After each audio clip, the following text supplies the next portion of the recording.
Welcome to the PREcast, the Presearch community podcast. Presearch is a decentralized, community-driven search engine project.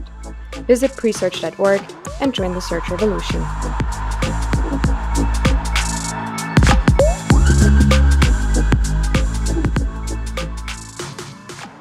Hello and welcome to the PREcast. My name is Catherine, and today I'm very stoked to be interviewing the absolutely awesome Chelsea Palmer. So, hi, Chelsea. I don't know if I should say good morning or good night because it's very late for you around.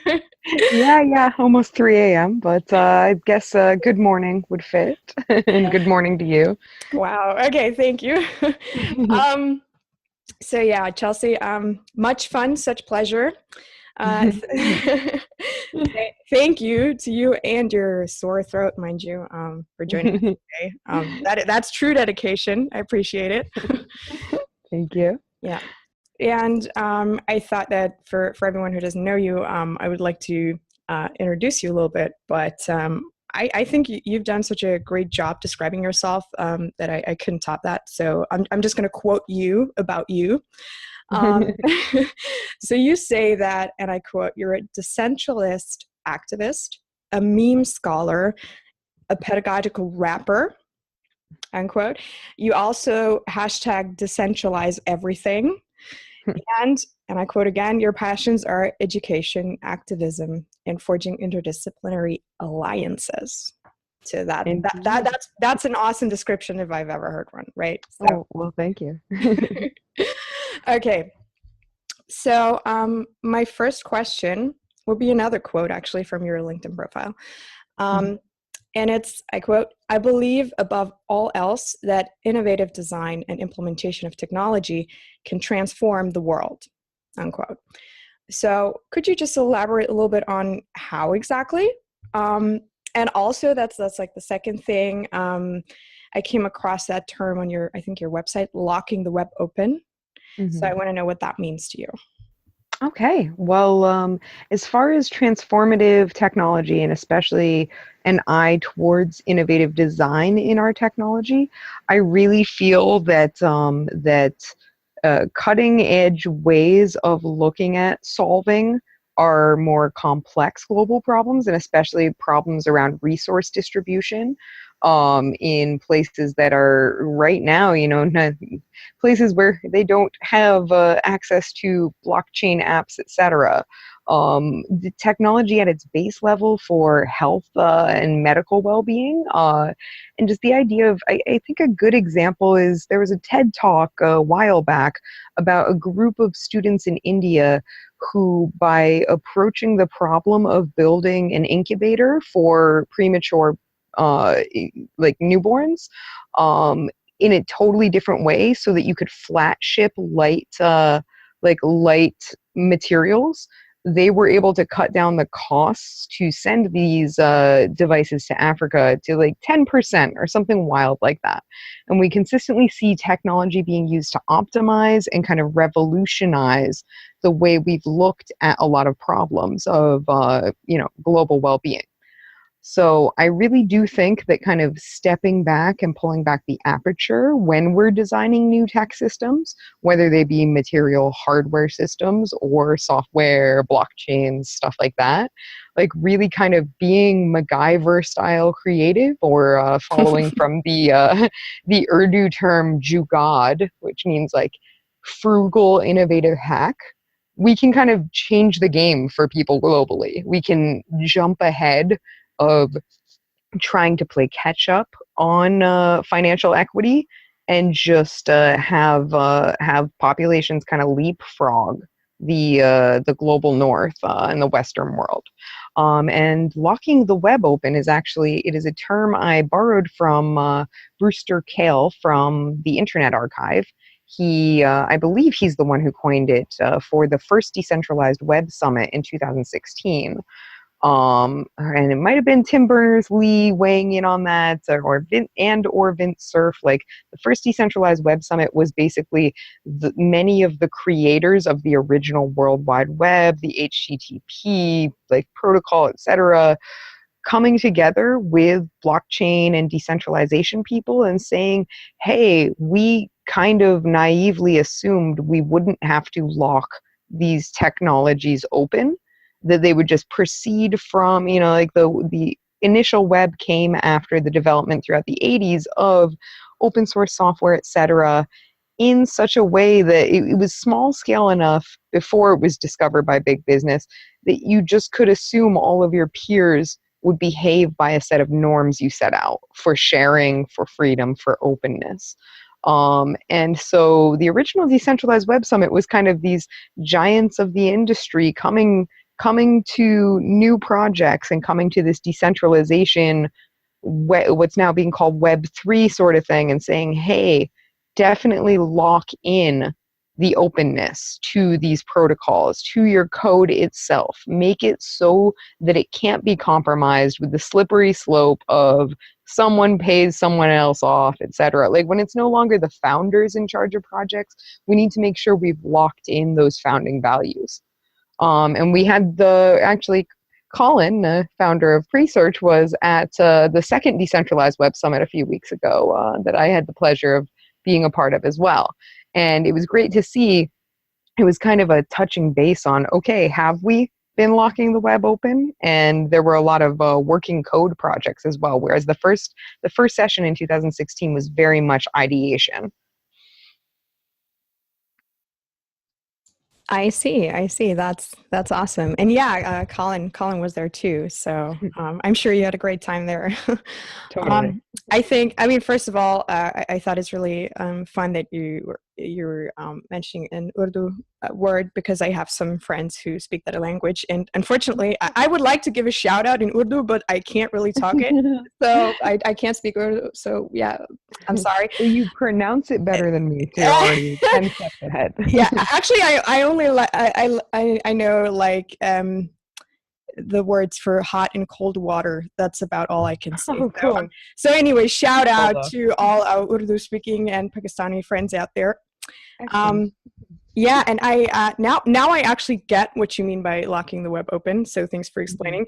I think that's a crucial idea, right? And I think it's all about, you know, that question keeps popping up in a different variety again and again in the space where people ask, how decentralized are we? And I think that's along the same line. So I think that is absolutely crucial, that you try to lock that openness into the various applications and programs and whatever, like you said. So I definitely think that we should be working on this. Yeah, so thank you. Excellent answers.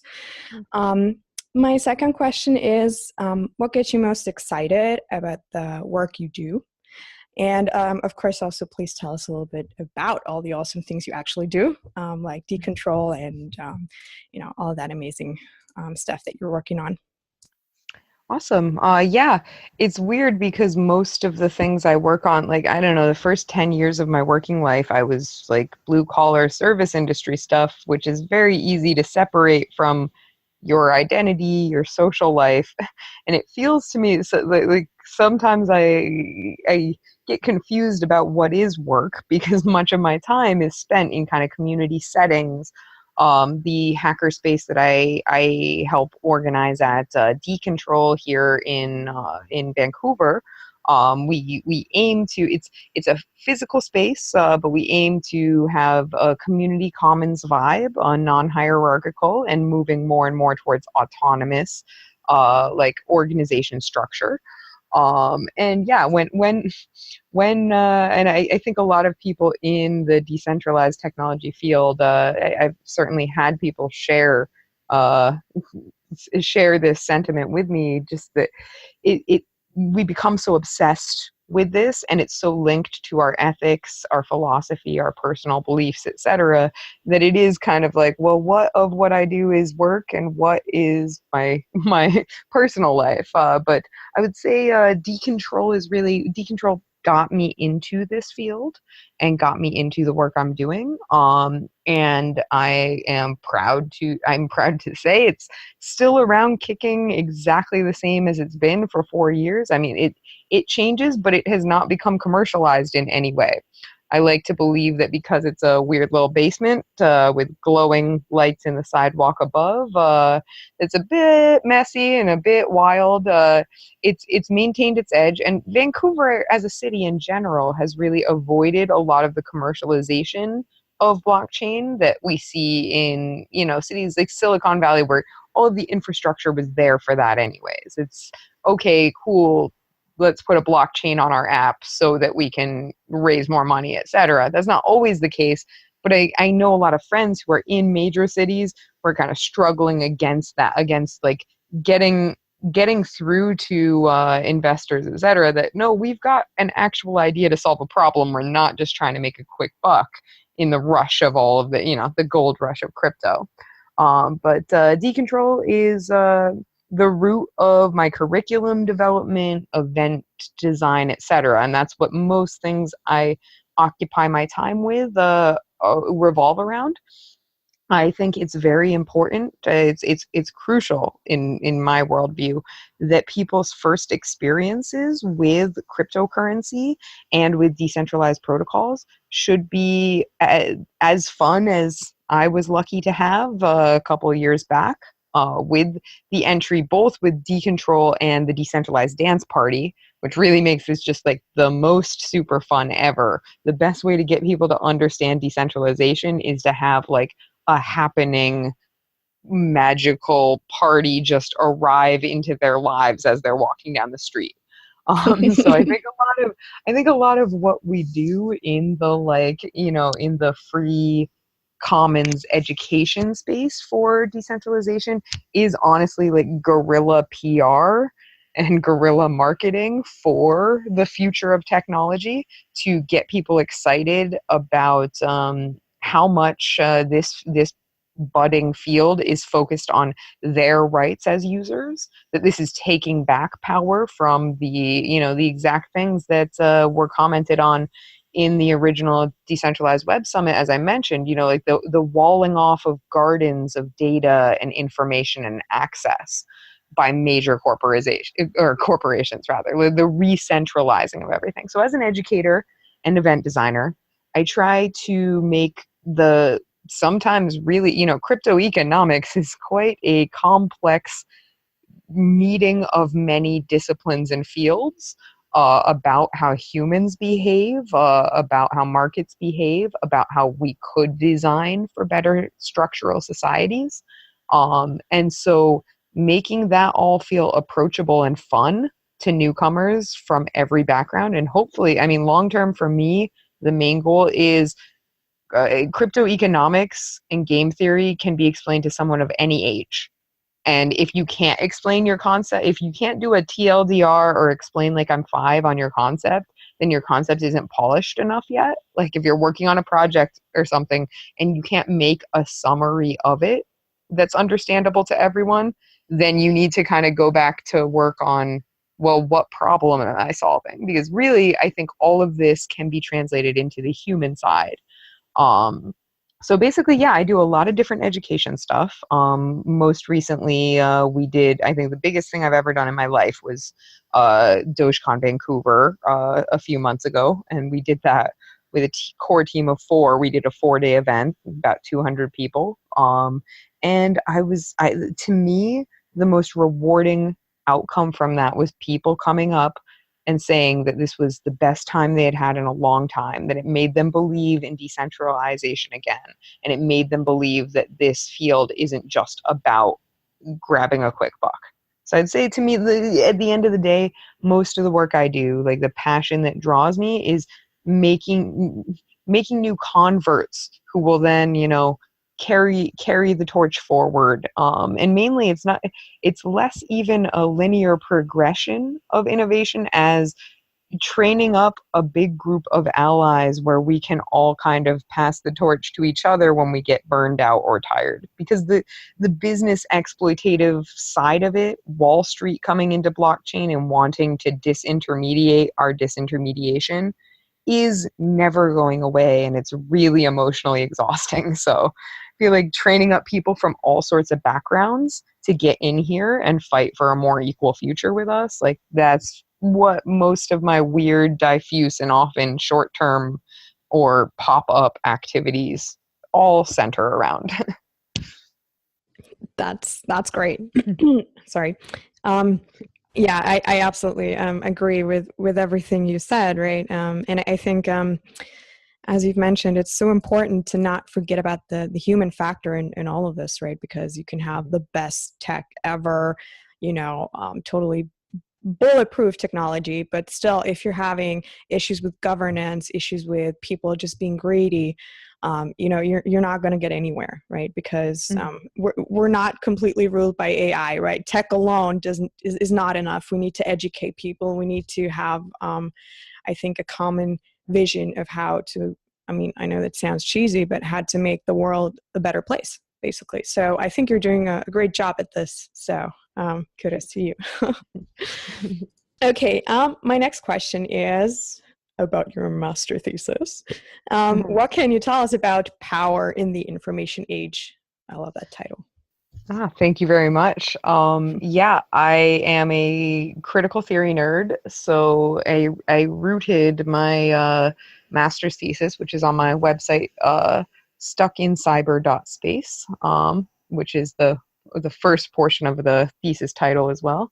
I rooted it in the work of Michel Foucault, who was a historian and philosopher who believed in the 70s in France, long before it was cool to believe this, that power is not just a top-down structure that acts from the one to the many, that even throughout the history of like feudalism and stuff like that, that seemingly very simplistic power structures actually involve complex flows of power through our daily actions, through tiny choices we all make. It's not to delegitimize, calling out, speaking truth to power as a concept, and the idea that, yeah, there are just some blatant and clear forms of dominance in political power. But Michel Foucault was much more interested in the subtleties of our day-to-day engagement with power structures. So I think he would have just loved the internet. So as kind of a pre-existing Foucauldian nerd, when I was moving in the direction of studying and commenting upon the history of the development of computers and the internet, I was like, this very much, the internet is kind of an enactment of this idea of biopower and flows and just complexity. And we kind of, it's interesting on a meta level because machine learning and stuff like that allows, like, the tools we've developed with technology allow us to do more complex and granular analytics of pretty much all data than we ever could before. So it kind of helps us enrich this idea. But essentially, I believe Foucault is best known for his concept of the panopticon, which was basically like a structure which allowed the guards to give everyone in a prison the impression they could be being watched at any time. And you never know when the guards are actually watching you from this dark central tower, and you've got one side of your prison cell is completely open to them. So you start to police yourself as though you're always being watched. And we've seen this happen through technology, but then there's another concept. I forget the opposite. There's been an opposite concept to panopticism, the policing ourselves as if we're always being watched. Oh no, it's the parallel to surveillance is surveillance. The idea that we're always projecting ourselves and wanting to be seen, and that we're putting ourselves before the commons. And so concepts like this, like the various complexities of these overlapping structures, the desire for some sort of abstract privacy, but simultaneously the desire to be seen and known and recognized in the annals of history as quickly as they pass now with the internet and social media. These are all, I feel like this is, I think things just get more and more complex. The more records we produce, the more data we shed in the world, and the more complex and multi-varied interactions we have with one another.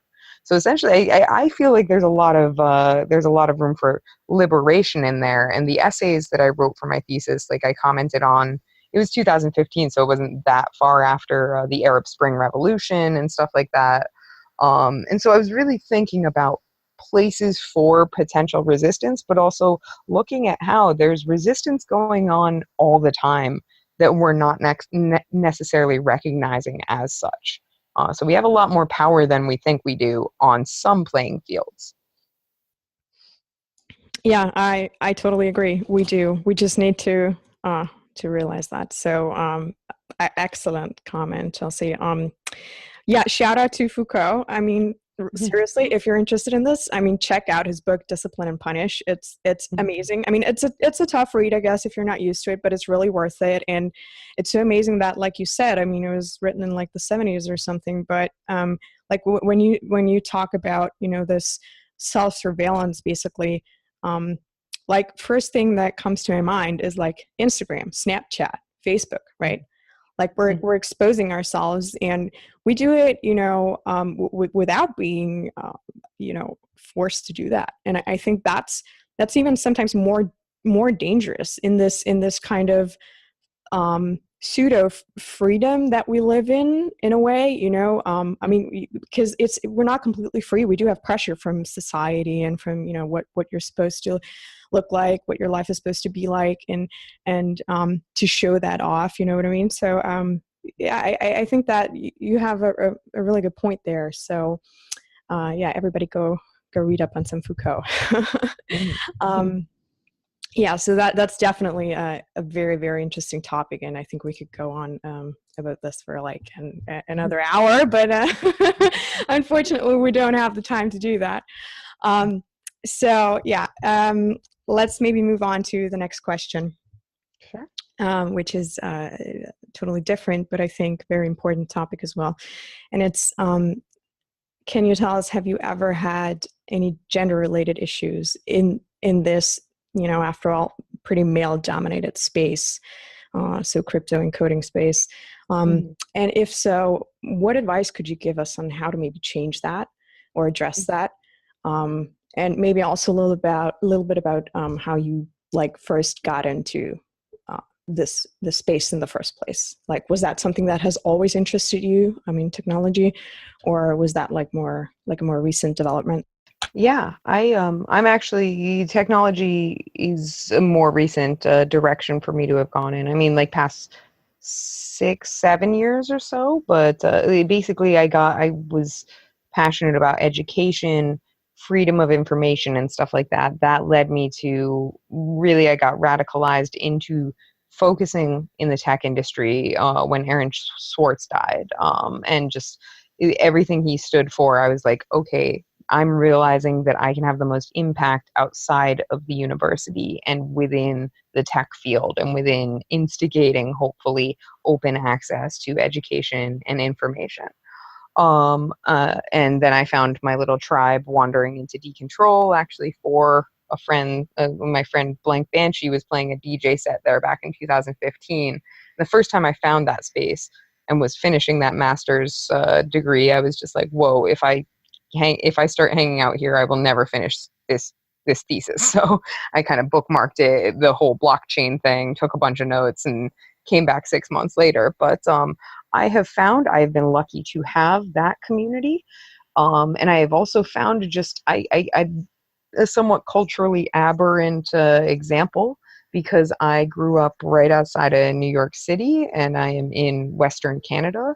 So I am usually I have to police myself to not be dominant and loud and pushy in our hackerspace. Like I tend to be, I kind of have had to fill the role of kind of the enforcer, the bouncer, etc. Because where I come from, it's very natural to be direct and loud and in your face, like, you know, out in the open, and then we all deal with it and it's great. And Western Canada is as polite as it is, you know, presumed to be. So it's actually, I'm usually kind of I've always got to check myself and be like, wait.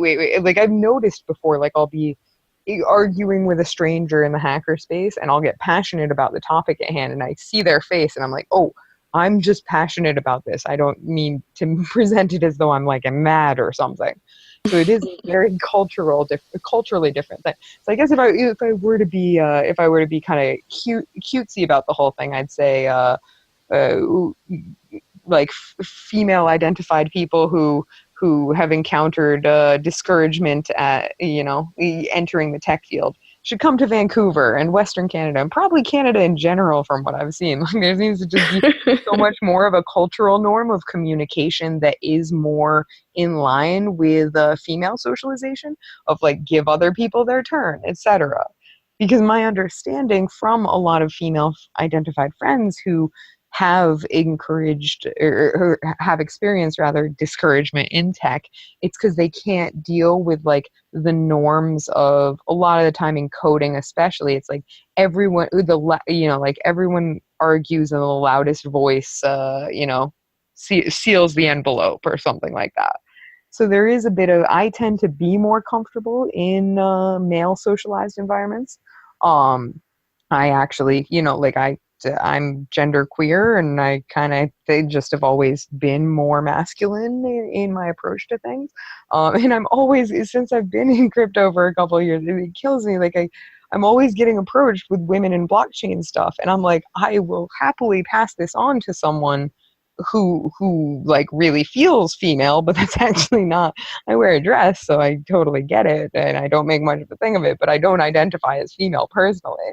So it's just a thing where I do see with a bunch of women in blockchain focused activity, like I do think people are fomenting to make a change in that, and to yet again, just like with locking the web open, to not replicate the Silicon Valley mistakes of like creating a bro culture, etc. And I do know quite a lot of female identified people in various crucial roles in like the decentralized technology space, not as many in trading and stuff like that. And that's one thing where I think the big news cycle in 2017 around like, where are women in blockchain? Like a lot of that had to do, I think, with sort of the finance risk markets wagering stuff that was going on up through the bubble in December, of just like you know, like whether it's socialization or biology, whatever angle you want to pursue there. I think it's socialization because I'm kind of queer and I still got socialized as a woman. So I really see this thing of like women are socialized to be risk averse and more, you know, make more sensible choices financially. So it's like you had to really get the tech and be like one of a handful of like, you know, like a couple hundred people early on with Bitcoin, or be like, you know what, I don't quite get it, but the margins are insane on this and I'll throw some money into it.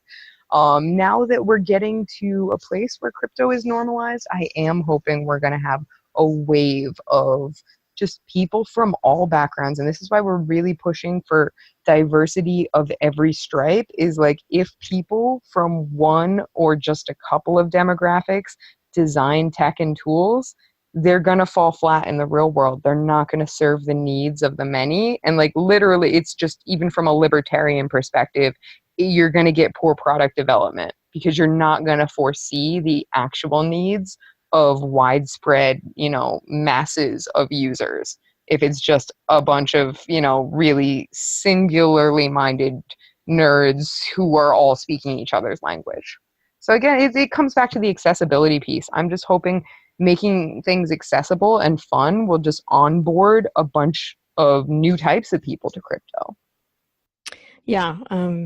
Thank you for your views on this. I mean, I'm kind of like you, I guess, because I'm naturally like very direct and very loud. So I also don't have like, yeah. So maybe it's different for us. And I've also had mixed experiences. Like I've had really awesome experiences with male identifying people in the space, and also really nasty ones. So I don't know. And I also think that we need more women in blockchain. I mean, not necessarily. Like I could give you, I mean, my brain is not working properly because I've only had 2 cups of coffee, but I could give you like a huge list of women in tech who are actually programming stuff, coding stuff, who are speakers and driving this tech.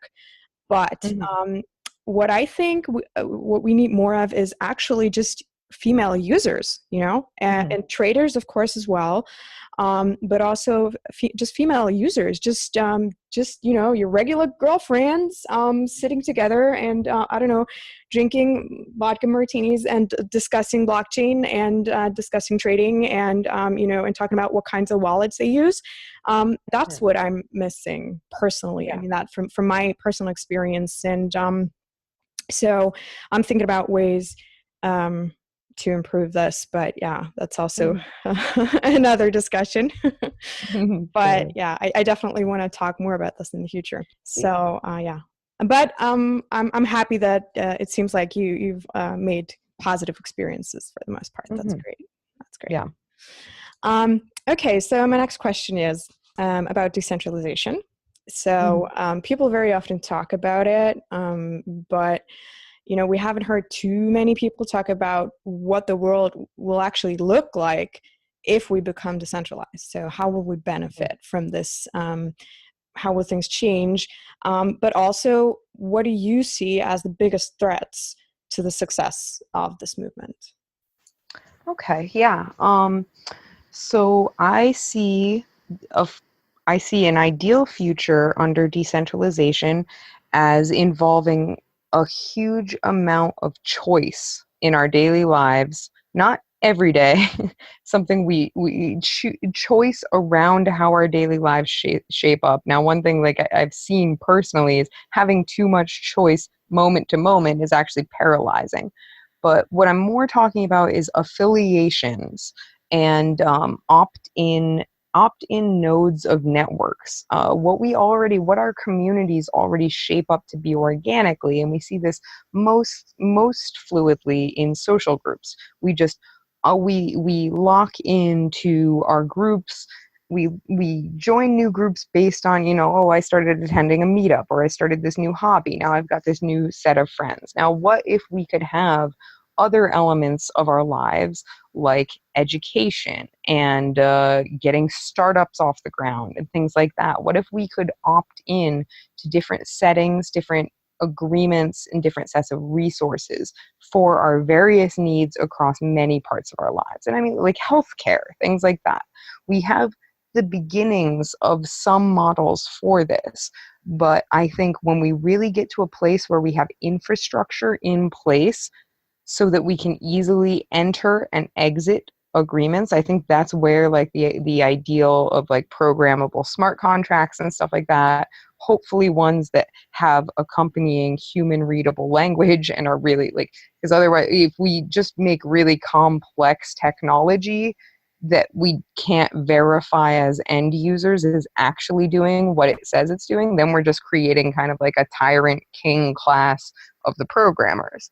But what I mainly see is the idea of the modular opt-in groups. I don't see ICOs the way they're happening right now as having changed much for financial equity, but the idea that we can have community incubators, whether they be geographically bound or bound to certain industries, where someone with a really great idea can come and find peers and crowdfund through tokenization or otherwise, can crowdfund and then dissolve the unnecessary parts of infrastructure. I think that's a key piece that's missing in our current model and in our transition with technology, is the idea that, and event management actually has this down pretty well. Like, you're going to create a bunch of infrastructure for your event, and then most of it is not going to be needed ever again.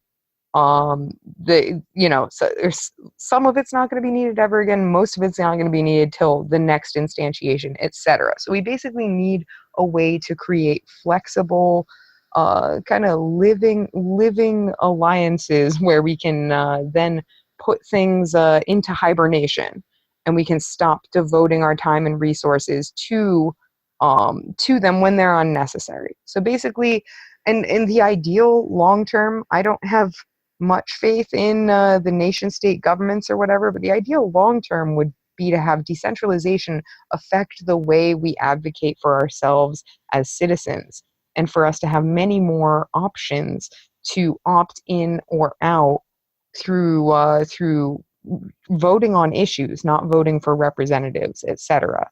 Now, in all this, what I do think is the biggest threat, and it's the biggest current threat to this rising revolution and the biggest long-term threat to its sustainability, is just purists to decentralization, decentralists, if you will, tend to be suspicious of organization, thinking it to be centralization. Like there's too much conflating decentralization with disorganization. And I Yeah. think this is where we kind of fall to the problem we've always had with anarchic methods of reaching consensus, is you're never going to reach perfect consensus in a group of more than one person. Yes. Sometimes not even that. Yeah, exactly. And so it's really easy to get bogged down and to not set priorities about, okay, well, what level of consensus do each of these matters need, etc. And then on the other side, there's people who are just seeing crypto as a gold rush and are not, and a lot of people are getting educated by people who already have a half tenuous grasp on what decentralization is, on how blockchain works and why it's unique. And so they're only getting a half education and missing the decentralization piece entirely and just seeing the tokenization, crypto, get rich quick. So we've got people who are too much sticklers, who are all infighting and unable to make even a single step often without forking into a million different groups. And then we've got people who are like, what are all these people yelling about? There's money to be made. So I worry that, like we need to, the former group, the Decentralists, need to get our act together and collaborate to make sure that we at least transmit the importance of not replicating the same old bureaucratic centralized power structures to these huge floods of newcomers that come into the space. And they are eager and they have energy, and we shouldn't denigrate that. We should welcome them to help. We should get them as excited as we are and have more hands on deck. Yes, exactly. Okay, then thank you very much. Excellent answer, Sure really.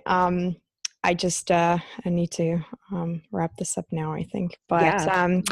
very quick last question. Are you already using Presearch?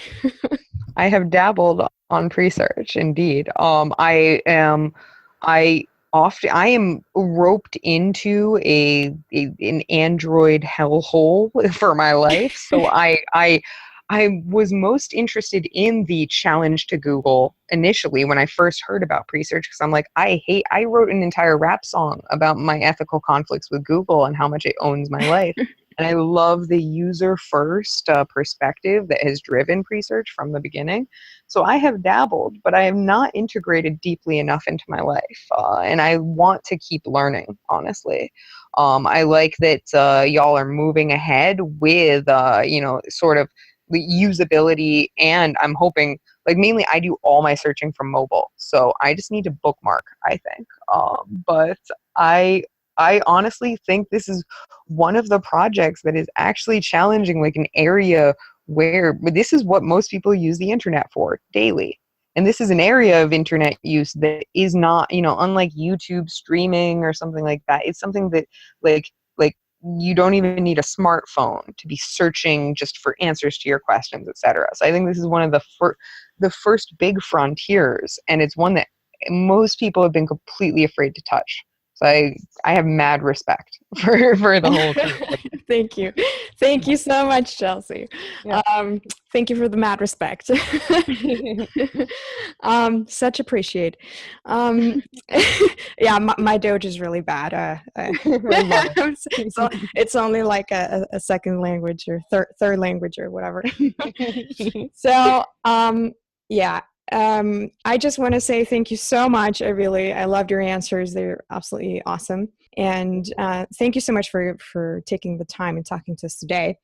And also, all of the links to your website and your projects and all of that will, of course, be in the description below, as always. And I highly recommend you check that stuff out, because absolutely awesome and fun to watch. And I would have loved to ask you to rap for us, but I don't want to put too much strain on your already sore throat. So, Yeah, thank you. And I'm not going to rap either. I'm going to spare you. So, yeah, thank you so much. It was really great talking to you. Yeah, thank you for having me on. And I have been thinking on the Presearch rap because I realized, like, I did write a thesis essay on being conflicted by Google and then a corresponding music video and song. So why not 3 years later? Why not? Here's the answer to Google. Yes. I'll be working on that. Okay, I'll be looking forward to this.